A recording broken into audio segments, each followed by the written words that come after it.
আসসালামু আলাইকুম। যুক্ত হয়েছি আমি সালাউদ্দিন আহমেদ। একটা বালতি হাতে নিয়ে ঘুরছি।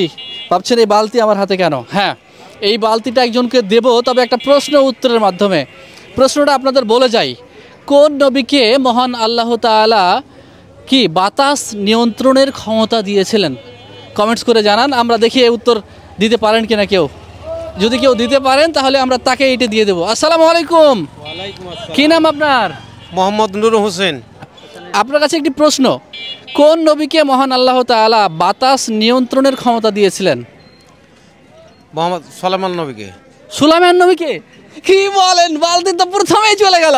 আমরা তো চাচ্ছিলাম যে গোটা বাজার ঘুরবো, গিয়ে বালতিটা দিব, বাট আপনি পেয়েছেন। তার মানে বাতাস নিয়ন্ত্রণ করার ক্ষমতা দিয়েছিল মহান আল্লাহ কাকে? সুলাইমান নবীকে। সুলাইমান নবীকে। মাশাআল্লাহ, সঠিক উত্তর। এটা আপনার জন্য নেন। আলহামদুলিল্লাহ। কেমন লাগছে বলেন? খুব সুন্দর। এই কি করেন মূলত আপনি? রিক্সা ভ্যান চালান? আমি ভ্যান চালাই। মাশাআল্লাহ মাশাআল্লাহ। দর্শক, আসলে রিক্সা চালান কিংবা ভ্যান চালান, আপনার পেশা যাই হোক না কেন, জ্ঞান অর্জন করা ফরজ, তাই না? সে যে কোনো পেশা থেকেও আসলে জ্ঞান অর্জন করা যায়, এটাই তার জ্বলন্ত উদাহরণ। আরও একটি প্রশ্ন আমাদের কাছে আছে, পরবর্তীতে যাচ্ছি পরবর্তী জনের কাছে। ভিডিওটি ভালো লাগলে অবশ্যই শেয়ার করুন। আল্লাহ হাফেজ।